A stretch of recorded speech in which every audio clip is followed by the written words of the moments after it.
Hi.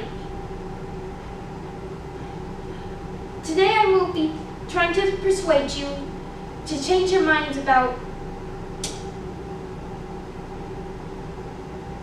the death penalty. How is a good necessary evil? So this piece is called The Death Penalty and Why We Should Keep It in All 50 States. The federal government has not executed anyone since 2003, but that changed last July when they executed Daniel Lee, a former white supremacist.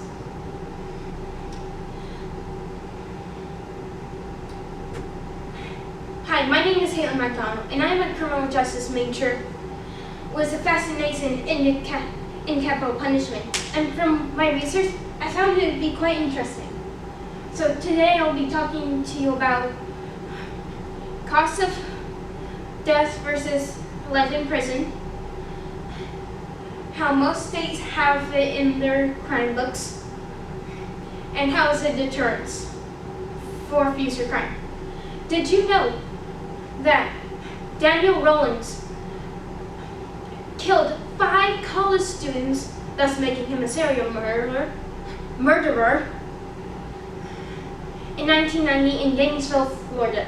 On October 25th, 2006, he was put to death in Florida via lethal injection. So let's jump right in with cost of death versus life in prison. Execution of death penalty most cost doesn't even go towards the actual execution itself. Most of the money goes towards the trial and the limited appeals they have. It actually costs more to commute their sentence to life in prison.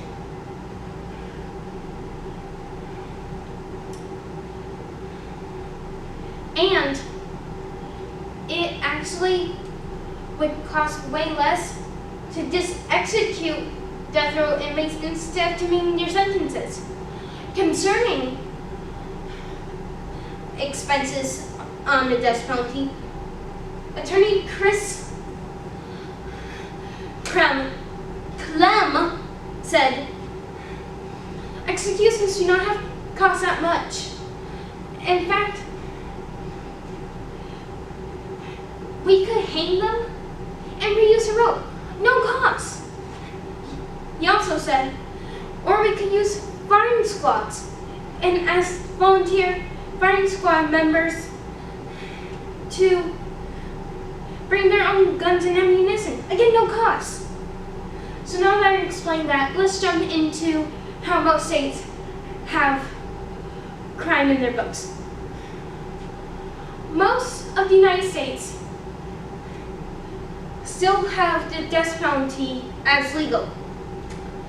So 24 out of 50 states have the death penalty. They are represented in this picture in green. 23 out of the 50 states, including DC, are represented in blue. Death penalty there are illegal. The 3 orange states, they have what's called moratorium, which means a temporary ban.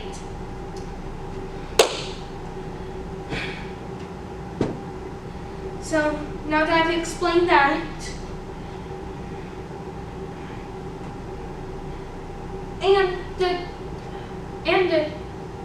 and society agrees with the death penalty in most cases. In fact,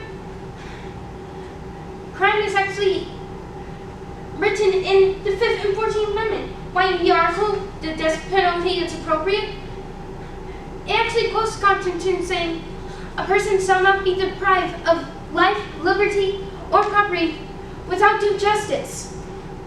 So now that I've explained that, let's jump into how is it deterrence. Society always wants to deter crime and murder the most. And so we have the strongest punishment available in all 50 states, and DC, of course. In this case, the death penalty. Then no future murderers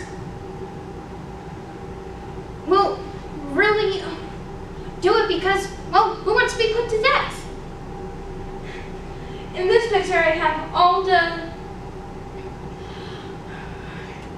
methods we use today. Hanging, lethal injection, electrocution, lethal gas, aka gas chamber, and firing squad.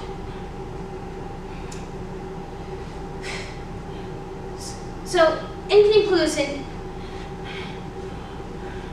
people will think twice if they know that this necessary evil is legal in all 50 states and DC.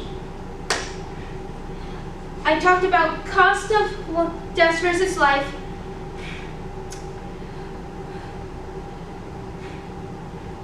how it's legal in most states, and how is it deterrence.